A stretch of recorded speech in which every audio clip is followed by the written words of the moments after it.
ಸಾಂಬಾರನು ಇಲ್ಲ ಅಲ್ವೇನಕ್ಕ? ಅನ್ನ ಆದ್ರೂ ಮಾಡ್ಕೋಬೋದಾಯ್ತು, ಸಾಂಬಾರಾದ್ರೂ ಇದ್ದಿದ್ರೆ. ಅಲ್ಲ ಸಾಂಬಾರಾದ್ರೂ ಮಾಡಿಕ್ಬೇಕು ತಾನೇ ಈ ದೀಕ್ಷಾ. ಕೇಳೋದಲ್ಲೇ ಸಾಂಬಾರು ಏನಾದರೂ ಮಾಡವಳೇನೋ ಅಂತ. ಏನೋ ಘನವಾಗಿ ಮಾಡಿರೋಳು ಕಣೆ, ಮುದ್ದೆ ಎಲ್ಲ ಮಾಡಿ ಆಟ್ ಬಾಕ್ಸಿಗೆ ಹಾಕಿರೋಳು. ನಾನೇನಾದ್ರೂ ಎಲ್ಗಾದ್ರೂ ಹೋಗಿದ್ರೆ ಅಕ್ಕ ಆಟ್ ಬಾಕ್ಸಲ್ಲಿ ಐತೆ ಮುದ್ದೆ ಆರುತ್ತೆ ಅಂತ ಹೇಳಿ ಆಟ್ ಬಾಕ್ಸಿಗೆ ಹಾಕಿದ್ದೀನಿ ಅಂತ ಹೇಳ್ತಿದ್ದವಳು. ಇವತ್ತು ನೋಡು ಅನ್ನ ಸಾಂಬಾರು ಏನು ಉಡಿಸಿಲ್ಲ, ಎಲ್ಲ ಊಟ ಮಾಡಿ ತೊಳ್ದಟ್ಬಿಟ್ಟವಳೆ. ಯಾಕೇನು ಕೇಳಂತ ತಡಿಯೇ. ದೀಕ್ಷಾ, ಏ ದೀಕ್ಷಾ. ಯಾಕ್ರಿ ನಂಗೆ ದೀಕ್ಷಾ ದೀಕ್ಷಾ ಅಂತ ಹೇಳಿ ಯಾವ ಪಾಟಿ ನಿಗ್ರತಾ ಇದ್ದೀರಾ? ಏನಿಲ್ಲ ಕಣತೆ, ನಾವು ಊಟ ಮಾಡಕ್ಕಂತ ಬಂದ್ವಿ. ನಾವು ಆ ಅಕ್ಕರ ಮನೆ ಹತ್ರ ಕೂತ್ಕೊಂಡಿದ್ವಿ, ಕಾವೇರಿ ಅಕ್ಕರ ಮನೆ ಹತ್ರ ಮಾತಾಡಿಸ್ತಿತ್ತ, ಅದಕ್ಕೆ ಅಲ್ಲಿ ಕೂತ್ಕೊಂಡಿದ್ವಿ. ಊಟ ಮಾಡಕ್ಕಂತ ಬಂದ್ವಿ. ಅನ್ನನೂ ಇಲ್ಲ ಸಾಂಬಾರಿಲ್ಲ, ಎಲ್ಲ ತೊಳೆದಿಟ್ಬಿಟ್ಟವಳೆ. ಅದಕ್ಕೇನೆ ಸಾಂಬಾರು ಏನಾದರೂ ಐತಾ, ಯಾಕೆ ಹಿಂಗೆ ಮಾಡಿದ್ಯಾ? ದಿನ ಮುದ್ದೆ ಎಲ್ಲ ಮಾಡಿಡೋಳು, ಇವತ್ತು ಯಾಕೇನು ಇಲ್ಲ. ನಾನೇ ಹೇಳ್ದೆ ಅವಳಿಗೆ, ಸಾಕು ನಮಗೆ ಬೇಕಾಗಿರೋಷ್ಟು ಮಾಡ್ಕೊಳಮ್ಮ, ನನಗೂ ನಿಮ್ಮ ಅಮ್ಮಗೂ ಸಂಜೆಗೆ ಹುಡುಗರು ಮಕ್ಳಿಗೆಲ್ಲನ ಅಷ್ಟೇನೆ ಅವರು ಬೇಕಾದ್ರೆ ಮಾಡ್ಕೊಂಡು ಉಣ್ತಾರೆ ಅಂತ ಹೇಳಿದೆ. ಅದಕ್ಕೆ ಅವ್ರ ಮನೆಯಾಗ ಅವ್ರು ಎಷ್ಟು ಬೇಕಾ ಅಷ್ಟು ಮಾಡ್ಕೊಂಡವಳು ಅವಳು. ನೀವು ಮಾಡ್ಕೊಂಡು ಉಣ್ರಿ, ಅಲ್ಲಿ ಗೊತ್ತಾಗುತ್ತೆ. ಈ ದಿನ ಪಾಪ ಗಂಡ ಹೆಂಡತಿ ಉಸಿರು ಬಿಡ್ದಂಗೆ ಬಂದವರಲ್ಲ ಬಿಡು, ಏನು ಮಾತಾಡಬಾರ್ದು, ಉಂಬತ್ಕಾಗ್ಲಿ ತಿಂಬತ್ಕಾಗ್ಲಿ ಯಾತ್ಯಾತು ಮಾತಾಡ್ದಾರಲ್ಲ ಅಂತಾರ. ಬಾಯಿಗೆ ಬಂದಂಗಂದ್ರೆ ಅವಳಿಗೂ ಬೇಜಾರಾಗಿತ್ತು. ಅದಕ್ಕೇನೆ ನಾನು ಮಾಡಲ್ಲ ಕಣತೆ ಅಂದ್ಲು. ಸರಿ ಆತ ಮಾಡಬೇಡ ಅಂತಂದೆ ನಾನು. ಮಾಡಿಲ್ಲ, ನೀವು ಬೇರೆ ಮಾಡ್ಕೊಂಡು ಉಣ್ರಿ. ಅಬ್ಬಾ ಅಬ್ಬಾ ಅಬ್ಬಾ ಅಬ್ಬಾ, ಇದನ್ನೆಲ್ಲ ನಡೆಸ್ತಾ ಇದ್ದಾಳೆ ಇವಳು. ಎಷ್ಟು ಕೇಣಿ ಕಿತಾಪತಿ ಐತೆ ನೀನು, ಇಂಥವಳು ಆಗಕ್ಕೆ ಮತ್ತೆ ನಿನ್ನ ಜೀವನ ಹಿಂಗಾಗಿರೋದು. ಏಯ್ ಸರಿಯಾಗಿ ಮಾತಾಡೋ, ನನ್ನ ಬಗ್ಗೆ ಮಾತಾಡೋ ಯೋಗ್ಯತೆ ಇಲ್ಲ ನಿನಗೆ. ಸರಿಯಾಗಿ ಮಾತಾಡೋದು ಕಲಿ. ನಾನು ಇಷ್ಟು ದಿವಸ ಆಗೈತೆ ನಿಮಗೆ ಊಟ ಮಾಡೋದಕ್ಕಾಗಲಿ, ನಮ್ಮ ಮನೆಗೆ ಬರೋದಕ್ಕಾಗಲಿ, ಇಲ್ಲಿರೋದಕ್ಕಾಗಲಿ ನಾನು ಏನಾದರೂ ಮಾತಾಡಿದರೆ ನನ್ನ ಬಾಯಿಗೆ ಹುಳ ಬಿಡಲಿ ದೇವ್ರಮ್ಮನ, ನನಗೆ ಈಗಲೇ ನನ್ನ ಸರ್ವನಾಶ ಆಗಲಿ. ನಾನು ಒಂದು ದಿವಸನೂ ನೀವು ಬರೋದಕ್ಕೂ ಹೋಗೋದಕ್ಕೂ ಊಟ ಮಾಡೋದಕ್ಕೂ ಹೊಟ್ಟೆ ಉರ್ಕೊಂಡವಳಲ್ಲ. ನೀವು ಅಂಥದ್ರಾಗ ನೀವು ಇಷ್ಟೆಲ್ಲ ಮಾತಾಡ್ತಾ ಇದ್ದೀರ ಅಂದಮೇಲೆ ನಿಮ್ಮನ್ನು ಎಲ್ಲಿ ಇಡಬೇಕು ಅಲ್ಲಿ ಇಟ್ಟರೆ ನಿಮಗೆ ಅದೇ ಮರ್ಯಾದೆ ನಿಮಗೆ. ಬಾಬಾ ಯಾಕೆ ಹಿಂಗೆ ಮಾತಾಡ್ತೀಯ? ಅಲ್ಲ ದಿನ ಆಟ್ ಬಾಕ್ಸಿಗೆ ಹಾಕಿ ಮುದ್ದೆ ಹಾಕಿ ಸಾಂಬಾರು ಎಲ್ಲ ಐತೆ ಕಣಕ್ಕ, ಊಟ ಮಾಡ್ರಕ್ಕ, ಮುದ್ದೆ ಎಲ್ಲ ಆಟ್ ಬಾಕ್ಸಿಗೆ ಹಾಕಿದ್ದೀನಿ ಅಂತ ಹೇಳ್ತಿದ್ದವಳು ಇವಾಗ ಹಿಂಗೆ ಮಾಡ್ತೀಯಲ್ಲೇ. ನಾನು ನಿಮ್ಮ ಹುಡುಗರ್ನೆಲ್ಲ ನೋಡ್ಕೊಂಡೀನಿ. ನಿನ್ನ ತಣ್ಣೇನು ಮುಟ್ಕ್ಯಾಮಲ್ಲ ಅಂತ ನಾನು ಎಲ್ಲ ಬದುಕು ಮಾಡ್ಕೊಟ್ಟಿದ್ದೀನಿ. ನಿಂದೆ ಹೇಳ್ಬೇಡ, ನಿನ್ನ ಗಂಟು ತಂದಾಕಿದ್ದೆ ಹೇಳ್ಬೇಡ ನೀನು. ಬಾಯಿ ರತ್ನ ಇಲ್ಲೋಡು, ಒಂದು ಮಾತಾಡಬೇಡ ನೀನು, ಒಂದು ಮಾತಾಡಬೇಡ ನೀನು. ಇಲ್ಲೋಡು, ಒಂದು ಏನೇನು ಒಂದು ಉಪ್ಪು ಒಂದು ಬೆಳ ಕಳಂದಿಲ್ಲ, ನಿಮ್ಮ ಮನೆಗೆ ಒಂದು ಸಕ್ಕರೆ ಟೀ ಸಪ್ಪಂದಿಲ್ಲ, ಒಂದು ಲೋಟ ಹಾಲು ತಂದಿಲ್ಲ ನೀನು. ಬಂದಾಗಿಂದನೂ ನೀನು ಇಲ್ಲಿ ಊರಾಗಿಂದ ಇದ್ದಾಗಿಂದನೂ ಈ ಇವಳು ದೀಸ್ ಬಂದಾಗಿಂದನೂ ಇವಳು ಯೋಸ್ತಿನ ಅನುಸರಿಸವಳೆ, ಒಂದು ಮಾತಾಡವಳೆ. ನೀ ಸೊರ್ಸ ಆಗೈತೆ ಅವಳು. ಸುಮ್ಮನೆ ಮಾತಾಡಬಾರ್ದು ಕಣೆ, ಮೂಳಿಲ್ಲ ನಾಲ್ಗೆ ಹೆಂಗೆ ಬೇಕಾದ್ರೆ ಮಾತಾಡುತ್ತೆ. ಅಲ್ಲಂತ ನನ್ನ ಜೀವನ ಹಿಂಗಾಯ್ತು, ಎಲ್ಲ ತಗ ಹೊಂದ್ಕೊಂಡು ಚೆನ್ನಾಗಿರೋಣ ಅಂತ ಹೇಳಿ ಅವಳು ಒಳ್ಳೆ ಮನಸ್ಸಿಂದ ಎಷ್ಟು ಚೆನ್ನಾಗಿರ್ಬೇಕು ಅಂತ ಬಯಸ್ತಾಳೆ ಹುಡುಗಿ. ನೀವೇ ಇಲ್ಲದ್ದೆಲ್ಲ ಕೇಣಿ ಮಾಡ್ತೀರಲ್ಲಿ. ಭಾಗ ಕೊಡಬೇಕು ಹಂಗೆ ಹಿಂಗೆ ಅಂತ ಹೇಳಿ ಮಾಡ್ತೀರಾ? ಮತ್ತೆ ಭಾಗ ಕೇಳೋದ್ರಲ್ಲಿ ಏನು ತಪ್ಪೈತಾ? ಭಾಗ ಕೇಳ್ದಟ್ಟಿಗೆ ಬಂದ್ಬಿಟ್ಟೈತೆ ಇವಳಿಗೆ. ಅಣ್ತಂದ್ರೆ ಇದ್ದಾರೆ ಅಂತಂದರೆ ಭಾಗ ಮಾಡ್ಕೊಂಬ್ಲೇಬೇಕು, ಭಾಗ ಕೇಳಲೇಬೇಕು, ಒಂದಲ್ಲ ಒಂದಿನ ಭಾಗ ಹೋಗ್ಲೇಬೇಕು. ಆ ಭಾಗ ಕೇಳಿದ್ಕೆ ಇವಳಿಗೆ ಬಂದ್ಬಿಟ್ಟೈತೆ. ಎಲ್ಲ ನನ್ನ ಗಂಡನಿಗೆ ಆಗೋದು, ನನ್ನ ಗಂಡನೇ ಓದಿರೋದು, ನನ್ನ ಗಂಡನೇ ಎಲ್ಲ ಆಸ್ತಿ ಎಲ್ಲ ಬರ್ಸ್ಕೊಬಿಡ್ಬೋದು, ಇವರಿಗೆಲ್ಲ ಚಿಪ್ ಕೊಟ್ಟು ಕಳಿಸ್ಬಿಡ್ಬೋದು ಅಂತ ಅಂದ್ಕೊಂಡಿದ್ಲು. ಬೆಂಗಳೂರು ಕಡೆಗಿದ್ದಾರೆ, ಎಲ್ಲ ಯಾರೂ ಬರೋದಿಲ್ಲ, ನನಗೆ ಹೆಂಗೆ ಬೇಕಾಗಿರ್ಬೋದು ಅಂದ್ಕೊಂಡಿದ್ಲು. ಯಾವಾಗ ನಾವು ಬಂದ್ವಾ ಇವಳಿಗೆ ಹೊಟ್ಟೆ ಉರಿ ಬಂದ್ಬಿಟ್ಟೈತೆ. ಸುಮ್ಮನೆ ಮಾತಾಡಬೇಡ ನೀನು, ಬಾಯಿಗೆ ಬಂದಂಗೆ ಮಾತಾಡಿದ್ರೆ ನೋಡಿ ಸರಿ ಇರಲ್ಲ. ಬಾಯಿಗೆ ಬಂದಂಗೆ ಮಾತಾಡ್ತಾ ಇದೆಯಾ ನೀನು, ಸುಮ್ಮನಿದ್ರೆ ಸರಿ ನೋಡು. ಸರಿಯಾಕ ಇಲ್ಲಿ ಮಾತಾಡ್ತೀನಿ. ಏನೇ ನಿಂದು, ಏನೇ ಜೋರು ಮಾಡೋದು ನೀನು? ಮಾಡಿಡ್ಬೇಕು ಕಡೆ. ನನ್ನ ಗಂಡ ಅವತ್ತು, ನನ್ನ ಗಂಡ ಎಷ್ಟು ಕಷ್ಟ ಬಿದ್ದು ಓದಿಸೋರಂತ. ನಮ್ಮ ಗಂಡ ಹೋಟ್ಲಲ್ಲಿ ಪಾತ್ರೆ ತೊಳೆಯೋದಕ್ಕೆ ಹೋಗಿ ನಿನ್ನ ಗಂಡನ ಕಣೆ ಓದಿಸಿರೋದು. ಕರಿಯೇನ ನಮ್ಮ ಮನೆಯವ್ರನ್ನ? ರೀ ಬನ್ರಿ ಇಲ್ಲಿ. ಇವ್ರಿಗೆ ಬುದ್ಧಿ ಇಲ್ಲ ತಗ. ಇವ್ರಿಗೆ ಬುದ್ಧಿ ಇಲ್ದಿದ್ರೆ ಹಿಂಗೆಲ್ಲ ಆಗ್ತಿರ್ಲಿಲ್ಲ. ಅವತ್ತು ಪಾತ್ರೆ ತೊಳೆದು ಓದಿಸ್ತೆ, ನನ್ನ ತಮ್ಮನ್ನ ನಾನು ಕಸ ಹೊಡೆದು ಓದಿಸ್ತೆ, ನಾನು ಕೂಲಿ ಮಾಡಿ ಓದಿಸ್ತೆ ಅಂತಂದ್ರೆ ಯಾವನೂ ಕೇಳಲ್ಲ. ಓದಿಸಿರ್ಬೋದು, ನಾನು ಓದಿರೋದು ಕಷ್ಟ ಬಿದ್ದು. ನಮ್ಮ ಅಪ್ಪ ನಮ್ಮ ಅಮ್ಮ ಓದಿಸಿದ್ರು. ನಮ್ಮ 50,000 ಮಾತಾಡ್ತಾನೆ ಇವಳು ಗಂಡ. ಇಲ್ಲಿ ನೋಡ್ರಿ, ಸುಮ್ಮನೆ ಮಾತಾಡಬೇಡ್ರಿ. ಪಿತ್ರಾರ್ಜಿತ ಆಸ್ತಿ ಏನೈತೆ ಅದ್ರಾಗೆ ಒಂದು ಅಂಗೈಯಾಗಲ ಜಾಗ ಬರಲೇಳು ಭಾಗ ಮಾಡ್ಕೊಳ್ರಿ. ನಾವು ಬೇಡ ಅನ್ನೋದಿಲ್ಲ. ನಾವು ಸ್ವಂತವಾಗಿ ತೊಗೊಂಡಿರೋದ್ರಲ್ಲಿ ನೀವು ಕೇಳೋ ಅಂಥ ಅಧಿಕಾರ ಇಲ್ಲ. ನಮ್ಮ ಮನೆಯವ್ರು ಅದ್ರಾಗೂ ನಿಯತ್ತಿಗೆ ಅವರು ನಿಯತ್ತಾಗೆ ಇದ್ದಾರೆ. ಅವ್ರ ಅಪ್ಪ ಅಮ್ಮ ನೋಡ್ಕೊಂತಾರೆ. ಯಾರೇ ಆಗಲಿ, ನೀವು 5 ಜನ ಇದ್ದೀರಾ, ಬೆಂಗಳೂರಲ್ಲಿ ಇದ್ದೀರಾ, 5 ಜನನು 5 ಜನನ ಅವ್ರ ಅಪ್ಪ ಅಮ್ಮನಿಗೆ ಕಷ್ಟ ಸುಖ ಏನಂತ ನೋಡ್ಕೊಂಡಿದ್ದೀರಾ? ಅವ್ರಿಗೆ ಹಾಸ್ಪಿಟ್ಲಿಗೆ ಹೋದ್ರೆ 5-10 ದುಡ್ಡು ಖರ್ಚಾಗುತ್ತೆ. ಅವರೇ ಕರ್ಕೊಂಡೋಗಿ ತೋರಿಸ್ತಾರೆ ಬಿಡು. ನಮ್ಮ ಅಣ್ಣರವಾಗ ನಾನು ಓದಿಸಿದ್ದಾರೆ, ಅವ್ರು ನೀನು ಕೇಳೋದು ಅಂತೇಳಿ ಪ್ರತಿಯೊಂದಕ್ಕೂ ಒಂದು ಹಬ್ಬದಲ್ಲಿ ಬರಲಿ ಹೇಳು, ಎಲ್ಲರಿಗೂ ಬಟ್ಟೆ ತೊಗೊಂಬರ್ತಾರೆ. ಹಬ್ಬ ಎಲ್ಲ ಇಲ್ಲೇ ನಮ್ಮನೆಲ್ಲ ಮಾಡ್ತಾರೆ ಬಿಡು. ನಮ್ಮ ಅಣ್ಣವರು ಊರಿನ ಎಲ್ಲಿ ಅಲ್ಲಿಂದ ತೊಗೊಂಬರ್ತಾರೆ. ಎಲ್ಲ ರೇಷನ್ ಎಲ್ಲ ಇವರೇ ಹಾಕಿ ಎಲ್ಲ ಪ್ರತಿಯೊಂದು ಏನೇ ಬೇಕಾಗಿರೋ ಒಂದು ಚಿಕನಿಂದ ಹಿಡಿದು ಮಟನ್ನಿಂದ ಹಿಡಿದು ಪ್ರತಿಯೊಂದು ಇವರೇ ಮಾಡ್ತಾ ಇದ್ದಾರೆ. ನಾನು ಕಂಡಂಗೆ ಅವರು ಏನೂ ಮಾತಾಡಿಲ್ಲ.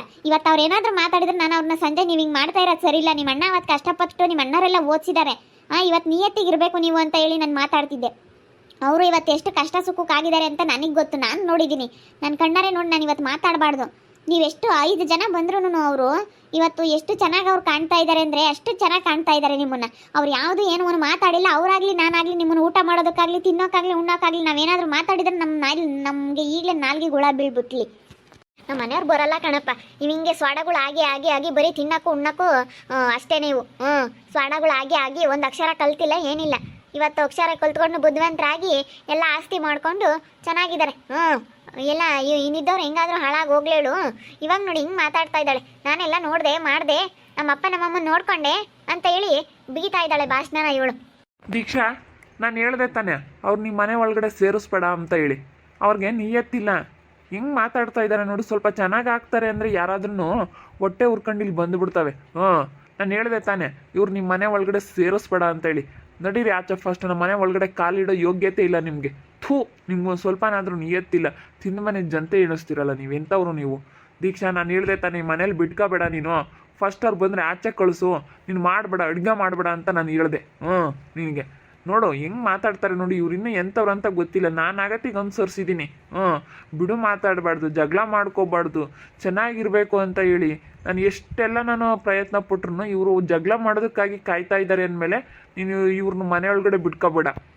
ನಡೀರಿ, ಮನೆಗೆ ಬರಬೇಡ್ರಿ. ನೀವು ಮನೆಗೆ ಬರ್ಕೊಡ್ದು. ಅಯ್ಯೋ ಹೋಗ್ತೀವಿ ಹೇಳು. ನಡಿ ರತ್ನಕ್ಕ, ಏನು ಅಲ್ಲೇ ಮಾಡ್ಕೊಂಡು ತಿನ್ನೋಣ ನಡಿ. ಅಲ್ಲೇ ಮಾಡ್ಕೊಂಡು ತಿನ್ನು. ನಾವು ನಮಗೂ ಮನೆ ಐತೆ, ಇರ್ತೀವಿ ಹೇಳ. ಅದ್ರಾಗೆ ಆಗ್ಲೇಳಿ ಇರ್ತೀವಿ. ಯಾರೇನು ಓದ್ಕೊಂಡು ಹೋಗಲ್ಲ. ನೀನೇ ಓದ್ಕೊಂಡು ಹೋಗಿ, ಎಲ್ಲ ನೀನೇ ಸಂಪಾಳಿಸಿ, ನೀನೇ ಎಲ್ಲ ಇದು ಮಾಡಿ ನೀನೇ ಓದ್ಕೊಂಡು ಹೋಗು. ಸುಮ್ಮನೆ ಮಾತಾಡ್ಬೇಡ, ಹೊರಕ್ಕೆ ಹೋಗು. ಈ ಮನೆ ಒಳಗಡೆ ಕಾಲಿಡೋ ಯೋಗ್ಯತೆ ಇಲ್ಲ ನಿನಗೆ. ಹೆಂಗೆ ಮಾತಾಡ್ತೀಯ ನೋಡು. ನಿಯತ್ತಿಲ್ದವಳು. ಏನಾದರೂ ಬೆಂಗಳೂರಿಂದ ಬಂದಿದ್ದೀನಿ ಅಂತಂದೆ. ಅತ್ತೆ ಏನು ಮಾಡ್ಕೊಂಡತ್ತೆ, ಹುಷಾರಿಲ್ಲ ಅಂತೀಯ? ಬಾ ಹೋಗೋಣ, ಹಾಸ್ಪಿಟ್ಲಿಗೆ ಕರ್ಕೊಂಡು ಹೋಗ್ತೀನಿ ಅಂತ ನಿನ್ನ ಹಣೆ ಬರೋಕ್ಕೆ ಏನಾದರೂ ಅತ್ತೆ ಮಾವನೊಂದು ಹಾಸ್ಪಿಟ್ಲಿಗೆ ಕರ್ಕೊಂಡು ಹೋಗಿದೀಯಾ? ಬಂದು ನನ್ನ ಜೊತೆ ಬಟ್ಟೆ ಒಗ್ದಿದೀಯಾ? ಏನು ಮಾತಾಡ್ತಾ ಇದೀಯ ನೀನು? ಏನು ಮಾತಾಡ್ತಾ ಇದೆಯಲ್ಲ? ಇವಾಗ ಬೆಂಗಳೂರಿಂದ ಬಂದುಬಿಟ್ಟು ಹಿಂಗೆ ಮಾತಾಡ್ತಾ ಇದ್ದಾಳು ನೋಡು. ನಿಯತ್ತಿಲ್ದವಳು. ಹೋಗಿ ಏನಾದರೂ ಕಷ್ಟ ಸುಖ ನೋಡಿದ್ರಲ್ಲೇ ಇವಳು. ಸುಮ್ಮನಿರೆ, ಅವಳು ಆಗಿಲಿಲ್ಲ ಅಂದ್ರೆ ನಾನು ಹೋಗ್ದಿದ್ದೀನಿ. ಮುಚ್ಚಾಕ ಮುಚ್ಚು. ನೀನು ಬೇಡ ಕಳೆ, ನನಗೇನು ಗೊತ್ತಿದ್ದಲ್ಲ. ಯಾವಳೇನು 5 ಜನ ನನಗೆ ಸೊಸೆರಿದ್ರೆ ಯಾವಳು ನನಗೆ ಒಂದು ಜೊತೆ ಬಟ್ಟೆ ಒಗ್ದಿಲ್ಲ, ಒಂದಿನ ಆಸ್ಪತ್ರೆಗೆ ಕರ್ಕೊಂಡೋಗಿಲ್ಲ ಯಾವಳನು. ಇವತ್ತು ಅಮ್ಮಣ್ಣಿ ನನ್ನ ಆಸ್ಪತ್ರೆಗೆ ಕರ್ಕೊಂಡೋಯ್ತು. ನನ್ನ ಬಟ್ಟೆ ಒಗ್ಯಕ್ಕೆ ಬ್ಯಾಂಟಿ ಅಮ್ಮನಂಗೆ ನೀನು ಹಂಗೆ ಇಕ್ತಿದ್ದೆ. ನನ್ನ ಸೊಸೆ ಬಂದು ಈ ಅಮ್ಮಣ್ಣಿ ಒಗ್ದೈತಿ, ಇವತ್ತು ನೆನೆಸ್ಕೋಬೇಕು. ಇಂದ ನನ್ನ ಬಾರಮ್ಮ ಇಷ್ಟು ಬೆನ್ನು ಕಡಿತೈತೆ, ಬೆನ್ನು ತಿಕ್ಕೊಂಡ್ರೆ ಒಂದು ಬೆನ್ನು ತಿಕ್ತಿರ್ಲಿಲ್ಲ. ಹೋಗು, ಬೆನ್ನ ಕೊಳೆ ಹೊರಡುತ್ತೆ ಅಂತ ಹೇಳಿ ಬೆನ್ನೆ ತಿಕ್ತಿರ್ಲಿಲ್ಲ. ಅಮ್ಮಣ್ಣಿ ನೀರು ತೋಡ್ಕೊಡುತ್ತೆ, ಅಥವಾ ನೀರು ಒಯ್ಕೊಳತ್ತೆ ಅಂತ ವಾರ ಕೆಡ್ಸತಿ ನೀರು ಒಯ್ಯುತ್ತೆ, ಬಟ್ಟೆ ಒಗೆದಾಕುತ್ತೆ. ನಾನು ಅವಾಗ ಬಾರ ಮುಂದಿಟ್ಟು ಬೆನ್ನು ತಿಕ್ಕೋದ್ರೆ ಬೆನ್ನು ತಿಕ್ತಿರ್ಲಿಲ್ಲ. ಎಷ್ಟು ಕೇಣಿ ಮಾಡ್ತಿದ್ದೆ ನೀನು. ಇವ್ರು ಬರೋದ್ಕಂತೂ ನನಗೆ ಎಷ್ಟು ಅನುಕೂಲ ಆಯ್ತು. ನಮ್ಮ ಹುಡುಗನ ಅವಾಗ ಮದುವೆ ಇಲ್ದಂಗೆ ಅವನು ಅಲ್ಲೆಲ್ಲ ಕೆಲ್ಸತ್ತಾಗ ಅಲ್ಲಿಗೆ ಹೋಗಿದ್ದ. ಈ ಅಮ್ಮಣ್ಣಿ ಮದುವೆ ಆದ್ಮೇಲೆ ನನಗೊಂಥರನ ಧೈರ್ಯ ಬಂದಂಗೆ ಆತು. ಏನು ಒಂದು ಜೊತೆ ಬಟ್ಟೆ ಒಗ್ದಿದ್ಯಾ ನೀನು?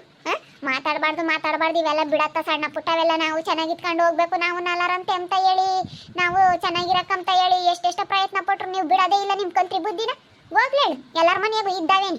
ಅಣ್ಣ ತಮ್ಮದು ಇದ್ದಾರೆ ಅಂದಮೇಲೆ ಎಲ್ಲರ ಮನೆಯಾಗೂ ಇದ್ದೇ ಇರ್ತವೆ. ನಮ್ಮ ಮನೆಯಾಗ ಒಂದು ಮನೆಯಾಗೆ ಅಲ್ಲ. ಎಲ್ಲರ ಮನೆಯಾಗೂ ಎಲ್ಲರೂ ಅಣ್ಣ ತಮ್ಮಳದು ಇಂಥದ್ದೇ ಆಗಿರುತ್ತೆ. ಏನು ಮಾಡೋಕ್ಕಾಗಲ್ಲ.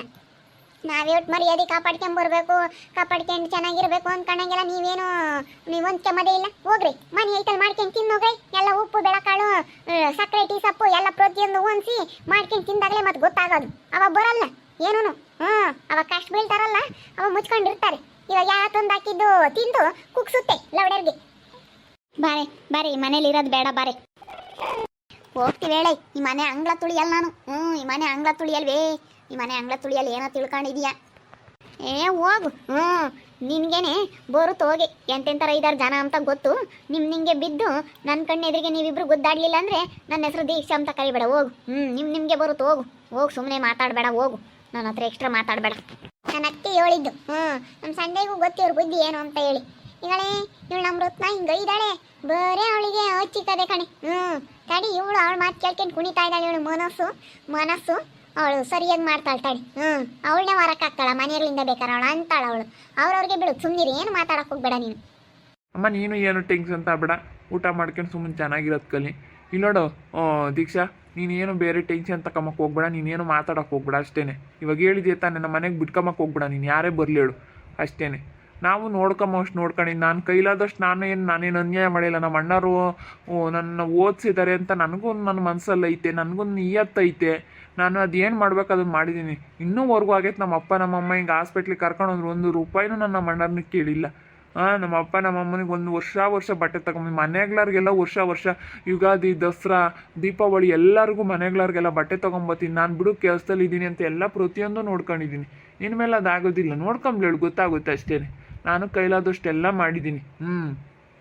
ನಾನು ಇವಾಗ ಜಮೀನು ತೊಗೊಂಡಿರೋದನ್ನ ಅದನ್ನ ಅಪ್ಪನ ಹೆಸ್ರಿಗೆ ಮಾಡಿಸಿ 2 ಎಕರೆ ಜಮೀನು ತೊಗೊಂಡಿದ್ದೀನಲ್ಲ ಅದನ್ನು 5 ಜನಕ್ಕೂ ಭಾಗ ಬರಲಿ ಅಂತೇಳಿ ನನಗೆ ಓದಿಸಿದ್ಕೆ ಅದು ನಿಯತ್ತಾಗಿರಲಿ ಅಂತ ಅದನ್ನು ಮಾಡಿದ್ದೀನಿ. ಅವ್ರಿಗೆ ಅದು ನಿಯತ್ತಿಲ್ಲ. ಇವಾಗ ಅದನ್ನು ನನ್ನ ಹೆಸ್ರಿಗೆ ಮಾಡಿಸ್ಕೊಂಡಿದ್ರೆ ಚೆನ್ನಾಗಿರೋದು. ನಾನು ಅಪ್ಪನ ಹೆಸ್ರಿಗೆ ಮಾಡಿಸಿದ್ರೆ ಅತ್ಲಾಗೆ 5 ಜನಕ್ಕೂ ಭಾಗ ಬರುತ್ತಲ್ಲ. ನಮ್ಮ ಅಣ್ಣವ್ರು ಓದಿಸವ್ರೆ ಅಂತ ಹೇಳಿ ಅರ್ಧ ಎಕರೆ ಆಗಲೇಳು. ಇವಾಗ ಸ್ವಲ್ಪ ಅದಕ್ಕೆಲ್ಲ ಅಡಿಕೆ ಗಿಡ ಇಕ್ಕಿದ್ದೀವಿ. ಅಡಿಕೆ ಗಿಡ ಬಂದೈತೆ. ಹೆಂಗೋ 5 ಜನಕ್ಕೆ ಒಂದು 5 ಸಾಲ ಆಗಲೇಳು ಅಷ್ಟು ಒಂದೇ ಸತಿ ಕೊಟ್ಟುಬಿಟ್ಟು 2 ಎಕರೆನೂ ತೋಟ ಒಂದೇ ಸತಿ ಕೊಟ್ಬಿಟ್ರೆ ದುಡ್ಡಾದರೂ ಹಂಚ್ಕೊಳ್ತಾರೆ ಪಾಪ ನಮ್ಮ ಅಣ್ಣವರು ಅಂತ ಹೇಳಿ ನಾನು ಕಷ್ಟ ಬಿದ್ದು ನಾವು ಮಾಡಿದ್ದೀವಿ. ಬೋರ್ ಹಾಕ್ಸಿ ಎಲ್ಲನ.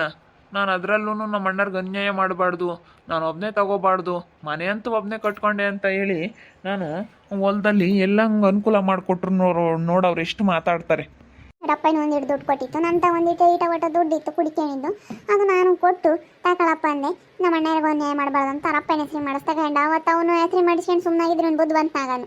ನಾವು ಹೇಳಿವಿ ಇಲ್ಲ ಕಣಮ್ಮ ನಮ್ಮ ಅಣ್ಣರಿಗೆ ಅನ್ಯಾಯ ಮಾಡೋದು ಬೇಡ ಅಂದ. ಇವನು ನಿಯತ್ತಾಗೈತಾನೆ. ಇವತ್ತು ಓದಿಸಿದ್ಕೂ ದೇವರು ನನಗೆ ಈಗಳಪ್ಪ ಏನೋ ಒಂದು ಕೆಲಸ ಕೊಟ್ಟ ಚೆನ್ನಾಗೈತೆ ಅಂತ ಹೇಳಿ ಒಳ್ಳೆ ಕೆಲಸದಲ್ಲಿ ಇದ್ದೀನಿ ಅಂತ ಹೇಳಿ ಇವನು ನಿಯತ್ತಾಗೇ ಇದ್ದಾನೆ. ಇವತ್ತು ಯಾವುದೇ ಕಾರಣಕ್ಕೂ ಅವನು ಇವತ್ತೇನು ಅನ್ಯಾಯ ಮಾಡಿಲ್ಲ. ನೋಡಿದ್ರಲ್ಲ ವೀಕ್ಷಕರೇ, ಅವ್ರನ್ನ ಮನೆಗೆ ಬರಬೇಡ್ರಿ ಅಂತ ಹೇಳಿದೆ. ಅಡುಗೆ ಮಾಡಿರಲಿಲ್ಲ, ನಾನು ನಮಗೆ ಮಾಡ್ಕೊಂಡು ತಿಂದು ಎಲ್ಲ ಬರ್ಲಾಕಿದ್ದೆ. ಹಿಂಗೆ ಮಾಡಿದ್ರೆ ಸರಿ ಇವರಿಗೆ. ನಾನು ಇನ್ನೂವರೆಗೂ ಆಗೈತೆ, ಇಷ್ಟು ದಿವಸ ಆಗೈತೆ, ಏನು ಮಾತಾಡಿಲ್ಲ. ಅವಾಗಂತೂ ನಂದು ಅಲ್ಲಿ ಜೀವನ ಅಂತೂ ಹಾಳಾಗೋಯ್ತು. ಯಾರ ಹತ್ರನೂ ಜಗಳ ಮಾಡ್ಕೋಬಾರ್ದು, ನಮ್ಮ ಅತ್ತೆ ಮಾವನೆಲ್ಲ ಚೆನ್ನಾಗಿ ನೋಡ್ಕೊಂಡು ಎಲ್ಲರ ಹತ್ರ ಚೆನ್ನಾಗಿರೋಣ ಅಂತ ನಾನು ಮನಸ್ಸಲ್ಲಿ ಇಟ್ಟೆ ಹೊರ್ತೂ ಇವರು ಈ ರೀತಿ ಮಾಡೋದಕ್ಕೆ ತಾನೇ ನಾನು ಮಾಡಿದ್ದು. ಅದಕ್ಕೆ ನನ್ನ ಮನೆಗೆ ಬರಬೇಡಿ ಅಂತ ಹೇಳಿ ಇದನ್ನೇ ಹೇಳ್ಬಿಟ್ಟೆ. ನೋಡ್ತಾ ಇರ್ರಿ, ನಾನು ಆಗ್ಬೋದಂತ ಮುಂದಿನ ಭಾಗದಲ್ಲಿ ನೋಡ್ತಾ ಇರ್ರಿ. ಹಾಗೆ ವಿಡಿಯೋ ಬಗ್ಗೆ ನಿಮ್ಮ ಅಭಿಪ್ರಾಯನ ಕಮೆಂಟ್ ಮಾಡಿರಿ. ಹಾಗೆ ವಿಡಿಯೋ ಇಷ್ಟ ಆಗಿದ್ರೆ ಲೈಕ್ ಮಾಡಿ, ಶೇರ್ ಮಾಡಿ. ಇನ್ನೂ ನನ್ನ ಚಾನಲ್ ಯಾರು ಸಬ್ಸ್ಕ್ರೈಬ್ ಮಾಡ್ಕೊಂಡಿಲ್ಲ ತಪ್ಪದೆ ಕೂಡಲೇ ಸಬ್ಸ್ಕ್ರೈಬ್ ಮಾಡ್ಕೊಳ್ಳಿ. ಓಕೆ ವೀಕ್ಷಕರೇ, ಧನ್ಯವಾದಗಳು.